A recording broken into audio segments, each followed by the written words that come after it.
Hello, what I would like to do today is walk you through how to use the graphing calculator to find the expected value in the standard deviation of a random discrete variable x. The situation we're going to deal with is this. We're going to let our random variable x be the number of teeth that a randomly selected 6-month-old has. So the values that x can take on are 0 teeth, 1 teeth, 2 teeth, 3, or 4 teeth. Notice that it is most likely that a child will have 0 teeth over any other individual value, but it is also more likely that a child will have at least 1 tooth than to have 0 teeth. Now, to find the expected value of x on a free response problem on the AP test or on any test in this class, you must show the work for that. So remember, the way we find the expected value is we multiply each number that is x, each value of x times its probability, and we sum them all together. So that's going to look like this. So the work that you would show me is take 0 times its probability plus 1 times its probability all the way down to 4 times its probability. Sum those together and you're going to get the expected value of x is 1.43. To interpret that, what we would say is the expected number of teeth for a randomly selected 6-month-old is 1.43 teeth. Or if we were to select many, many, many 6-month-olds at random, the average number of teeth they have is 1.43. Now, even though it's impossible for a baby to have 0.43 teeth, do not round this number.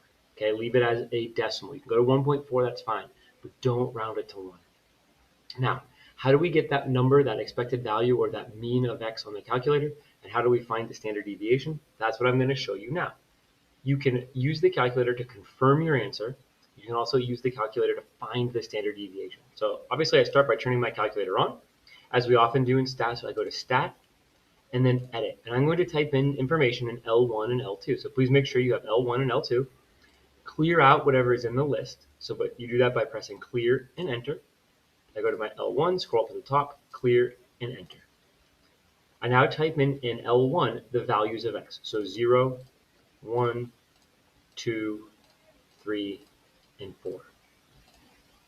Go over to L2 and we type in the probabilities. So 0.35, 0.23, 0.18, 0.12, and 0.12. The order here does matter. It is important that we type these in so that they match up with the correct x value. Once you've typed these numbers in, to get the calculations, we press stat, go to the right arrow to calc, and we are doing 1 var stat, not 2 var stats.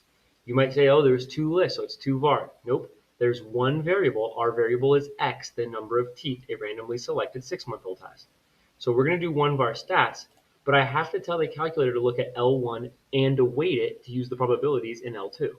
So I do that by saying 1 var stats L1, comma L2. To get L1, I press second and then 1, the comma button right here above 7, second 2 to get L2.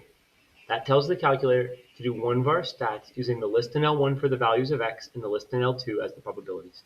Hit enter, and notice x bar is our mean, and our standard deviation is right down here, which is 1.38. Hope this was helpful. Thanks for watching.